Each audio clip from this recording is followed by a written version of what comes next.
구속영장이 발부되어 있는 자들이 구치소에서 수감되어 있는 자들이 다른 혐의를 조사할 게 나와라고 하면 당연히 나가죠. 당연히 나가지 않겠습니까? 이미 이 혐의로 걸려 있는 게 있는데 다 임의로 나갑니다. 근데 윤석열이란 자가 버티고 있고 이건 다른 혐의다. 내가 왜 이 구속영장으로 너네가 나를 강제로 부인하지 그러고 못한다. 따지고 남을 놈이죠. 그럼요.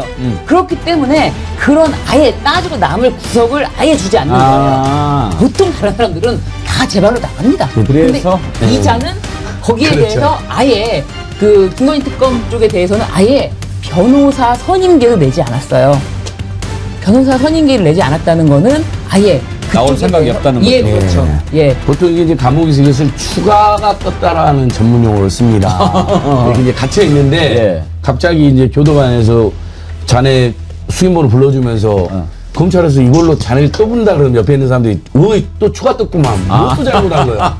그러니까 이미 복역 중인데 예. 또 다른 추가적인 범죄가 확인돼갖고 조사받다가 추가 떴다 그러는데 그 방금 전에 고발뉴스 이상호 기자가 그런 질문을 했는데 이상호 기자 질문 들은 김에 이거 한번 좀 다뤄보죠.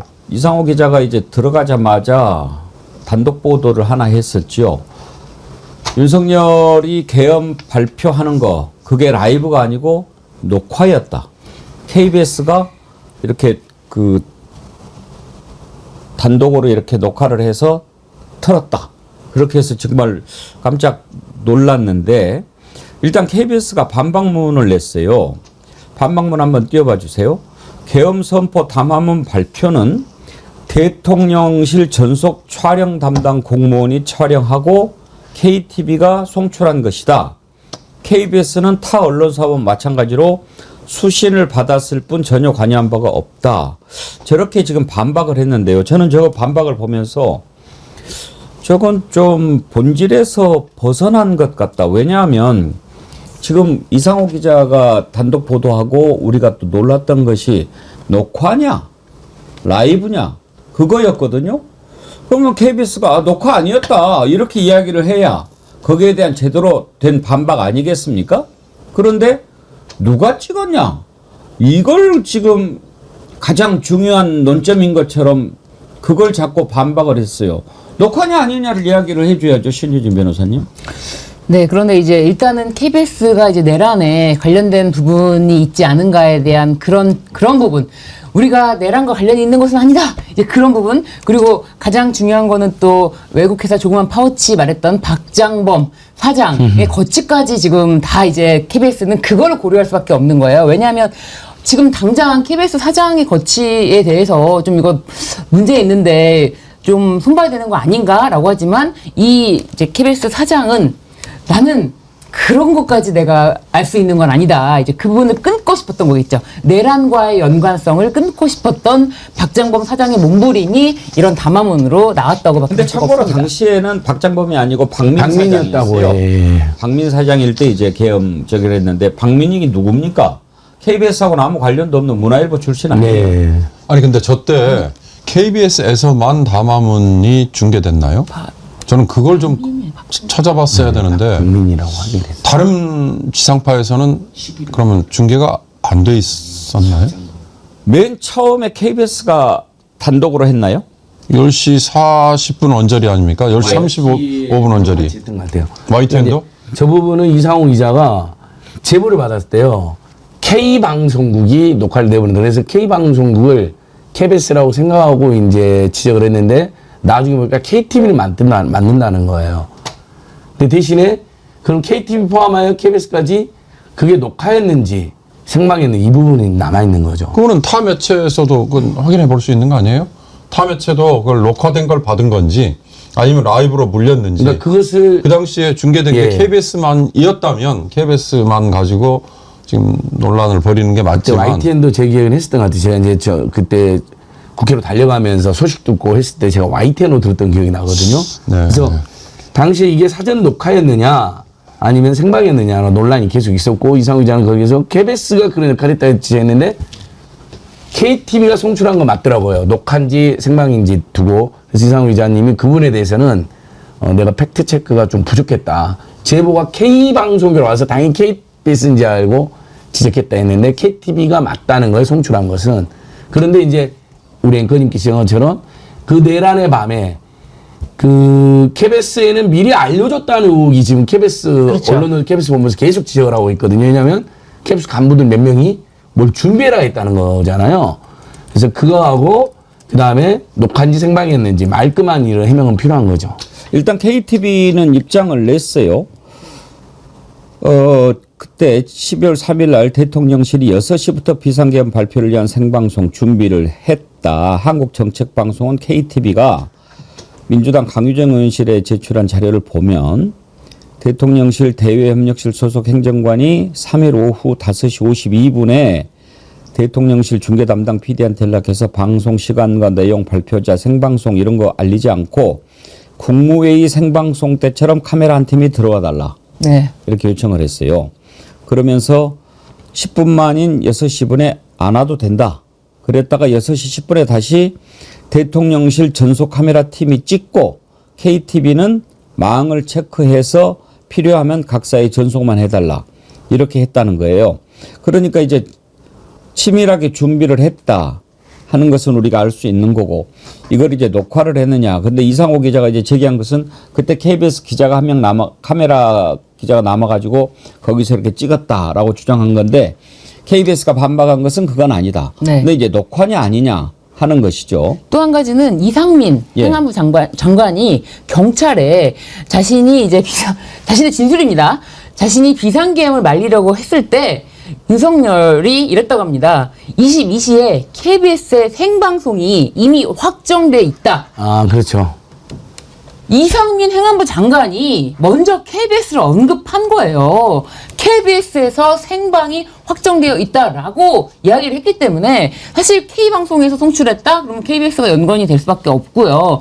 거기에 대해서 또 녹화인지 생방인지 이것에 대해서도 국민들이 모두 다 궁금해하는 그런 굉장히 쟁점이었는데 그것에 대해서 녹화였다라는 것도 굉장히 좀 주목해야 될 지점인데 KBS는 자기가 송출한 것은 아니고 자기는 받았다. 이렇게만 해명을 한 거니까 이거는 반쪽짜리 해명도 안 된다라고 보여지고요. 아까 말씀드렸듯이 박장범 박장범 사장은 12월 11일 12월 10일. 예. 12월 10일 날 취임했거든요. 네, 네. 그러니까 비상계엄이 12월 3일이잖아요. 네, 그렇습니다. 그러니까 그때는 박민이었단 예. 말이에요. 예. 예. 근데 박민과 박장범 등이 그 윤석열, 김건희 앞잡이였잖아요. 그러니까 그놈이지 뭐. 그놈이죠. 둘이 협잡했을 가능성이 높죠. 미리 알고 준비를 했을 수도 있고. 근데 뭐 어떤 상황인지 모르겠지만 최종적으로 KTV가 송출한 건 맞는데 네. 녹화인 생방송인지 그다음에 그 과정에 KBS에 어떤 협잡이 있었는지는 아직 안 밝혀진 겁니다. 이상호 기자가 사과한 건 그 송출을 녹화를 KBS가 담당하고 KBS 송출했다고 했는데 그 부분은 K방송이라고 제보가 와서 네. 당연히 KBS라고 생각했는데 KTV였다고. 이제 그 부분은 본인이 팩트를 취재 내용 변경을 했으니까 그 부분은 우리가 인정해도 그놈이 되겠지만. 그놈이고 다 나쁜 놈인데 예. 박민이 이놈이 진짜 나쁜 게 뭐냐면 KBS 사장을 했잖아요. 이제 우리 그 윤경호 소장님 같은 경우에 이제 특파원까지 했으니까 잘 아실 건데 박민 사장이 취임하기 전에 KBS 내부에서 자체적으로 특파원들을 선발을 했어요. 네. 특히 이제 가장 중요하다고 할 수 있는 워싱턴 특파원도 이제 다 선발을 했거든요. 가지고 발령이 났어요. 이제 준비가 됐어요. 그러면은 미리 가서 집을 구해놓지 않습니까? 3년간이나 살아야 되니까. 그래서 그 내부적으로 이렇게 발령이 난 특파원 후보자가 워싱턴에 가서 숙소까지 구하고 애들 학교까지 알아놓고 돌아왔는데 박민희가 와가지고 그걸 무효화시키고 다른 특파원을 뽑아버렸어요. 그게 말이 되는 짓입니까? 아주 나쁜 자식이지. 그 뭐 온 가족이 외국으로 나가서 그렇게 중요한 문제 그리고 특파원 선발 과정에 문제가 있었다면 몰라도 자기 코드에 안 맞다고 아무리 윤석열이가 시켜서 김건희 통해서 온 놈이라고 해도 그렇게 하면 안 되죠. 공무원 같은 건 직권남용이죠. 네. 공무원 아니라도 직권남용이죠 그거는. 그러니까 그런 짓을 그걸로 했던 벌을 자입니다. 줄 수 있는. 네. 제가 언제 기회 되면 정말 이 KBS 사장 진행자들 한번 단단히 혼을 한번 내야 되겠다고 생각합니다. 그래서는 안 되죠. 뭐든지 정도가 있는 거죠. 그 특파원을 그렇게 딱 뽑아놨는데 그리고 이미 가서 집까지 구해놓고 온 사람을 바꿔버려? 그거 아니죠. 그 회사를 자기 개인 것인 것처럼 생각하는 더군다나 KBS를 일반 민간 자기 그 개인 회사도 그렇게 안 하겠습니다. 그러니까 이재명 대통령이 가끔 쓰는 표현이 있던데 집단지성을 저는 존중합니다 이런 얘기 하셨잖아요. 집단지성이라는 거에 그 바닥에는 합리적인 판단 그리고 이성적으로 내려지는 결정 이런 거거든요. 그러니까 많은 사람들이라고 할 때 많은이라는 게 참 애매하고 추상적인 개념입니다만 사회적으로 관행적으로 받아들여질 수 있는 결정 이런 게 바로 그 영어에 conventional wisdom이라는 아주 좋은 표현이 있더라고요. 그거에 따를 경우에는 큰 무리가 없는데 그거에 반한 결정을 내리면은 지금 이렇게 앵커께서 지적하신 것 같은 누가 봐도 이건 문제가 있는 거다라고 지탄을 받는 거예요. 지금 이제 특검 내용 잠깐 좀 다뤄보죠. 윤석열에 대한 체포영장을 특검이 청구를 했는데 방금 발부가 됐네요. 발부됐습니까? 예, 또 속보 갔어요, 제가. 그거 우리 신유진 네. 변호사님한테 발부될 것 같냐고 여쭤보려고 했는데 1분만 먼저 네. 여쭤봤으면 100% 맞출 수 있어요. 제가 맞추는지 안 맞추는지 보려고 그랬는데. 가만히 있어보지 그랬어요. 아니 발부 안 하면은 제가 갈라 그랬어요. 잡으러? 아니 잡으러는 아니요. 아유. 윤석열 잡으러 같이 가야죠. 맞네요. 네, 발부 안 되면은 제가 진짜 한번 가보려 그랬어요. 중앙지검에 영장 판사들 일 제대로 안 하십니까, 진짜?라고 하면서 한번 갈라 그랬더니 또 여기서 방송하라고 여기 앉혀주시네요. 발부됐군요. 네. 자, 그러면 이제 어떻게 됩니까? 이거 발부가 됐으면 체포영장을 들고 특검이 구치소로 직접 갑니까? 예, 특검이 직접 예. 그 영장 제시를 하러 예. 구치소에 간다고 하고요. 그리고 실제로 이제 부인을 하는 거, 체포하는데 부인을 하는 것 자체는 구치소의 역할이다라고 특검이 명백하게 밝혔거든요, 이 부분을. 그렇기 때문에 이제 구치소 교도관들이 이 부분에 대해서 윤석열 그냥 딱 잡고 나오면 됩니다. 딱 양쪽에서 팔 잡고 나오면 나오는 거예요. 뭐 윤석열이 뭐 거기서 발버둥 치면은 오히려 공무집행 방해입니다. 그거를 바로 현행범 체포하면 됩니다. 원래 그렇게 합니다. 원래 체포하려고 그러잖아요. 발버둥 치고 이거 막 상해 입히잖아요.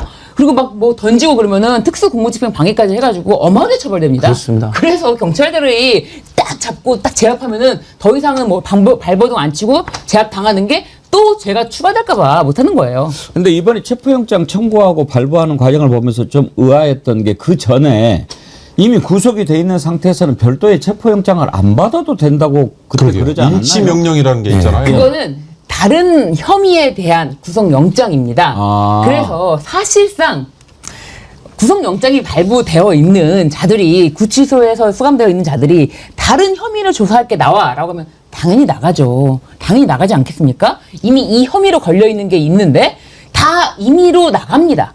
근데 윤석열이란 자가 버티고 있고 이건 다른 혐의다. 내가 왜 이 구속영장으로 너네가 나를 강제로 구인하지 그러고 못한다. 따지고 남을 놈이죠. 그럼요. 그렇기 때문에 그런 아예 따지고 남을 구속을 아예 주지 않는 거예요. 보통 다른 사람들은 다 제발로 나갑니다. 그래서? 근데 이 자는 거기에 그렇죠. 대해서 아예 그 김건희 특검 쪽에 대해서는 아예 변호사 선임계도 내지 않았어요. 변호사 선임계를 내지 않았다는 거는 아예 나올 그쪽에 생각이 대해서 없다는 예, 거죠. 그렇죠. 예. 보통 이게 감옥에서 이것을 추가가 떴다라는 전문 용어를 씁니다. 이렇게 이제 갇혀 있는데 예. 갑자기 이제 교도관에서 자네 수임원을 불러주면서 검찰에서 이걸로 자네를 또 부른다 그러면 옆에 있는 사람들이 또 추가 떴구만. 뭐 또 잘못한 거야. 그러니까 이미 복역 중인데 예. 또 다른 추가적인 범죄가 확인돼 갖고 조사를 추가 받으러 떴다. 가야 되는 추가 떴다 그러는데 다 가죠. 왜냐면 지금 징역시가 너무 고달픈데 추가가 뜨면 또 몇 개월 몇 년 추가되니까 가서 싹싹 빌죠. 막 그렇죠. 엄청 준비하고 저는 네. 그런 짓을 한 적이 없습니다 하고 잘 보이려고 검사한테 가서 해명하려고. 근데 이장은 뭐 모든 걸 포기하고 극우 세력이 자기를 구출해 줄 거를 선동하는 자이니까. 그래서 저번에 임치명령은 내란 특검이 한 거고요. 네. 근데 구치소가 협조 안 해서 실패한 거고 이번에는 김건희 특검이 아예 왜 조사받지 않으면서 네. 체포영장 발했는데 발부됐고 김건희 특검이 준비를 많이 했더라고요. 맞아요. 아예 저번에 여러분 기억나시죠? 용산 관제에서 멧돼지 숨어있을 때 저희들이 그렇게 와서 1인 시하고 202 경비단 무력화시키고 나중에 공수처가 두 번 왔을 때 그때도 보면 검사가 현장질하고 실무집행은 경찰이 했잖아요. 이렇게 하는 것처럼 이번에도 특검이 특검부가 직접 구치소 오겠다는 거예요. 특검까지는 아니어도 그러니까 공수처장은 그때 안 왔잖아. 오동은 그때 그 산하 2인자 뭐 3인자 분들 왔잖아요. 이번에도 이제 2인자인 특검부가 직접 현장에 가서 총지휘를 하고 이제 실무집행은 구치소와 경찰 분들이 협력해서 할 겁니다. 예.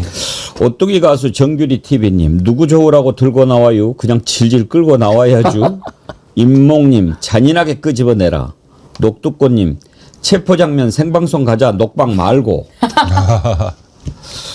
궁딩팡팡님 모가지 개줄 채워서 봉고치 앞에 메고 달려와라. 그러셨는데 국민들 분노가 지금 하늘을 찌르죠. 배준희님은 테이저건 써도 된다고 합니다. 그러는데 그럴 수 있나요?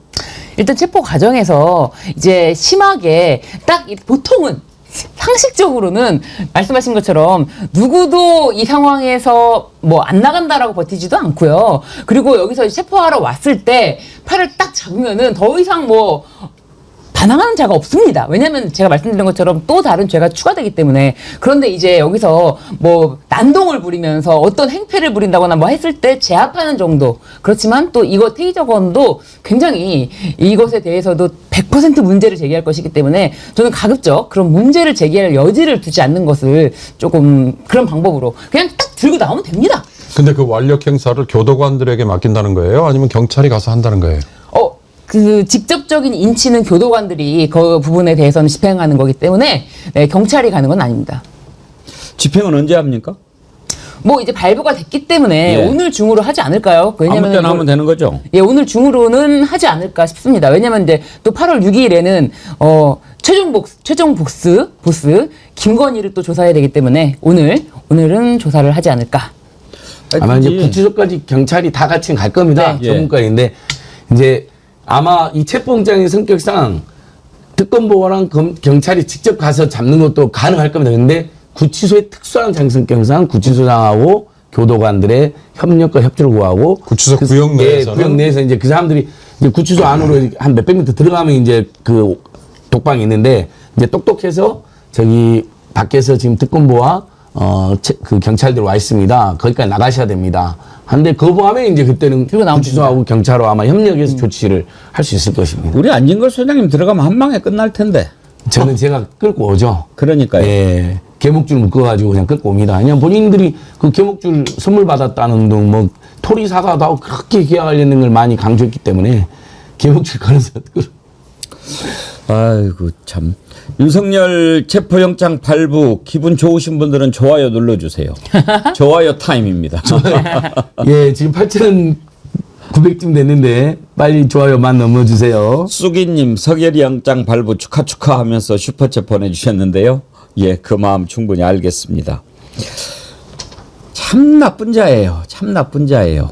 그렇게 자기가 저지른 죄에 대해서 지금까지 국민 앞에 한마디 반성하지 않으면서 그런 자가 뭐 핑계를 막 대잖아요. 건강이 나빠요. 뭐 눈이 뭐 실명될 것 같아요. 막 그런 놈이 재판도 안 나오고 조사도 안 나오면서 구속적부심은 가서 몇 시간씩이나 있고 그다음에 이것도 나는 몰라 이것도 나는 몰라 그런 놈이 이번에 국민들 고통 줬으니까 10만 원씩 피해 보상해라. 그러니까 또 그건 항소하고 집행정지 신청도 얼른 했더라고요. 이게 아무나게 안 인간이냐 나와. 그런 생각이 드는데 네. 신유진 변호사님 그거를 그 1심 판결에서 지금 당장 집행도 할 수 있게끔 그렇게 판결을 했나 봐요? 네, 맞습니다. 이게 이제 가집행이라고 하는 건데요. 이 판결이 확정되려면은 대법원까지 가는 절차가 있지 않습니까? 그렇지만 이 사건에 대해서만큼은 이제 1심으로 인해서도 바로 먼저 집행을 할 수 있도록 붙이는 것이 가집행입니다. 그런데 이제 가집행이 되면은 당장 윤석열의 그 얼마간의 재산에 대해서도 집행을 할 수 있으니까 윤석열이 그것만큼 막아야 된다라고 이제 가집행에 대해서 집행 정지 신청까지 했는데요. 사실상 이게 윤석열이 집행 정지를 한 게 아니라 김건희가 한 게 아닐까? 김건희가 단돈 1원도 물 셀 틈 없이 막아야 돼라는 생각으로 윤석열은 이게 가집행이 된지 모를 것 같아요. 관심도 없고 윤석열의 윤석열한테는 관심 없지만 윤석열의 재산이 곧 나의 재산인데 그 가집행을 막은 것은 김건희가 아닐까 그렇게 추측합니다. 그러니까 진짜 정말 나쁜 사람 보통 이렇게까지 사태가 되면 이제 구치소가 곤란해지잖아요. 벌써 자기 때문에. 네. 보통 그러면 감옥에 있는 사람들이 그렇거든요. 내가 요거 듣는 게 괜찮은데 나 때문에 구치소의 직원들, 교도관들, 소장까지 막 물론 이제 소장도 그 행적이 굉장히 이상한 사람이긴 하지만 그렇게 되면 보통 이렇거든요. 야, 내가 나갈게. 여러분들 다치는 거 보통 이렇지 않습니까? 그 정상적인 사람일 때 그러니까 이야기고요. 단 하나의 상식과 양심이 없는 자입니다. 수기님, 앵커님 너무 좋아서 한 번 더 쏩니다. 아, 이제 그만 쏘세요. 최성화님은 은주 반장님 든든 최고 감사합니다 하면서 슈퍼챗 쏘셨는데 뭐가 최고가 감사한 일이 있으셨나요? 제가 그 내용은 모르겠는데요. 예, 저원 오늘이 됐든 내일이 됐든 이렇게 지금 더위에 아주 국민들이 힘들어하고 있는데 시원한 소식 한번 저 뒤에 있는 폭포보다 더 시원한 소식. 시원합니다. 윤석열 끌고 나오는 모습. 네. 정말 그냥 그렇게 끌고 나오면 안 됩니다. 아주 가장 시원한 방법으로. 그리고 뭐 옷도 그대로 입게 하고 3617 번호 보이게 수갑 채워서 딱 끌고 나와야 됩니다. 법이 살아있음을, 정의가 살아있음을 국민 앞에 보여줘야죠. 그게 특검 할 일입니다. 제가 어저께 아침에 특검을 좀 혼을 냈더니 바로 알아듣고 이렇게. 정어리 TV 봤네요. 정어리 TV 보고 정신 차리고 바로 아니 어제 체포영장 성질 청구하고. 나더라고요. 네. 뭐 체포영장을 청구 가능성. 뭐 검토하고 검토는 무슨 바로 체포해야죠. 예. 하나만 더 따져봅시다. 네. 김건희 목걸이 이게 지금 모조품이다라고 하는데 네. 저는 이게 오히려 지 발목 잡는 거라고 생각해요. 그렇죠. 모조품으로 바꿔치겠다면 이건 딱 떨어지는 증거인멸 시도 아닙니까? 그렇습니다. 뭐 지 발목 지가 잡는 거죠. 네. 아니, 그러니까 사실 이제 MBC나 뭐 JTBC 주요 언론사에서는 그 김건희가 직접 최재형 목사에게 했던 말은 보도를 안 하고 있어요. 그 부분을 싹 빼고 대통령실에서 공식적으로 발표한 내용만 가지고 보도를 하고 있는데 김건희가 최재형 목사에게 직접 그 목걸이에 대해서 액세서리에 대해서 이야기를 한 게 있습니다. 들어봐야죠. 네. 예, 들어봅시다. 저는 악세사리 갖다 말씀드렸죠. 원래 악세사리를 원래 안 해요. 제 직업상 할 수가 없어요. 하고 싶어도 저는 늘 사진 보면 저는 맨날 이런 수트만 입고 있어요. 근데 이제 해외 순방 간다고 최소한 악세사리가 있어야 될 것 같아가지고 다 어떻게 해가지고 빌린 거예요. 그걸 갖다가 목걸이가 저는 그게 얼마짜리 될지도 모르고 빌린 건데 저는 깜짝 놀랐어요. 저도 어디 건지 모르는데 해가지고 빌렸는데 빌렸다고 얘기했는데 뭐 제가 샀다고 그러고 아니 샀다고 그러고 저는 어디 건지도 모르고 좀 빌렸어요. 친구 엄마들이 악세사리 필요한데 다 살려면 돈이 많이 드는데 저희는 이제 특수활동비 같은 것도 전혀 없어요. 아니, 특수활동비가 없어요? 10원도 없어요, 저 지금. 그건 말도 안 돼. 진짜 10원도 없어요. 다 제가 제 돈으로 하는 거예요. 그래서 옷값이 그렇게 비싸지도 않을 뿐더러 한국 소상공인한테 사는 거니까 저는 다 이렇게 하고 있어요. 근데 우리 남편 월급, 제가 지금 돈벌이가 없으니까 남편 월급 사고 제 원래 돈 사는 거니까 비싼 걸 살 수가 없어요. 여기서 친구 엄마들이 액세서리 하려면 비쌀 텐데 빌려줬다고 하잖아요. 그러면은 이게 결국에는 오빠의 장모님한테서 발견됐기 때문에 사실은 오빠가 아니라 친구였다. 네. 그리고 사실은 장모가 아니라 엄마였다. 그렇게 되는 건가요? 그러니까 이거는 뭐 가족의 비밀, 출생의 비밀이 밝혀지는 건가요? 친구 엄마들이 액세서리 살려면 비쌀 텐데 빌려줬다. 라고 본인의 육성으로 얘기한 게 있지 않습니까? 이거를 언론들이 안 쓰더라고요. 저는 이게 핵심이라 친구 엄마들이 빌려줬다. 친구 엄마들이 라고 했습니다. 네. 그런데 이제 와서 자기가 샀고 이거를 오빠에게 줬고 그게 어떻게 그 집에 갔는지는 모르겠고 말이 안 맞잖아요. 그리고 뭐 대통령실에 그렇게 해명은 자기가 본인이 직접 한 게 아니다라고 했는데 본인의 육성으로 얘기했잖아요. 인생 자체가 가짜고 예. 삶 자체가 거짓말인데 그중에서 어떤 것이 거짓말이고 뭐라고 이야기하는 게 무슨 의미가 있겠습니까? 그러니까 하도 많은 거짓말 사이를 찾고 저희들도 말을 하면서 헷갈려 버려요. 일단은 저것은 모조품이라고 말하는 지금 하는 해명하고는 완전히 반대되는 거잖아요. 네. 어쨌든 고가를 빌렸다는 거잖아요. 그러면 그것은 빌리는 것 자체도 무상으로 빌리는 것은 문제가 되거든요. 정치자금법상이나 기본법상으로. 그러니까 이미 다 저기서도 자백이 되어 있는 거거든요. 근데 김건희 특성상 전 절대 안 빌렸다고 봅니다. 빌리는 형식으로 해서 갈취했거나 아니면 뇌물로 받았겠죠. 아니 그리고 저는 이 말투에서 저는 이 말을 처음 들었을 때부터 굉장히 이상하다고 생각한 게 친구 엄마들이 이 친구 엄마들이라는 말을 처음 들어봤어요. 뭐 친구면 친구고 뭐 주변 엄마들이라고 하면 엄마들이지 친구 엄마들이 괴상한 말투를 쓰는구나. 초등학생들은 가끔 그렇게 쓰죠. 내 친구 엄마가. 그러니까요. 그런데 그 친구의 엄마라는 뜻도 아닌 것 같아요. 그냥 주변에 있는 엄마들이 뭐 이런 것 같아요. 제가 봤을 때 그렇게 생각이 드는데, 그리고 이 지금 목걸이를 하고 간 곳이 스페인 마드리드입니다. 2022년 마드리드에 6월 29일인가요? 마드리드에 갈 때 누구를 먼저 보냈냐면은 당시에 뭐 자생 한방병원의 그 딸이라고 하는 신모 씨를 먼저 가서 사전 답사를 시킵니다. 그렇게 사전 답사를 시킬 만큼 본인이 이제 잘 모르니까 가서 내가 뭐 어떻게 해야 될지 한번 봐라라고 사전 답사를 시킬 만큼 그렇게 준비했던 무대에 모조품을 하고 나갔다고요. 모조품을요. 말이 안 됩니다. 이거는 빌린 건데 모조품 얘기는 저 때는 안 나왔죠. 네, 그렇죠. 안 나왔죠. 저 때는 모조품이라고 안 얘기 안 그랬죠. 나왔죠. 네. 그리고 지금 또 하나 목걸이 뭐 테니스 목걸이인가? 네, 네, 이게 네. 지금 화제가 되고 있는데요. 네. 혹시 그 사진 볼 수 있습니까? 이게 테니스 목걸이가 무슨 뜻인가 하고 봤더니 그 유명한 테니스 선수 누구죠?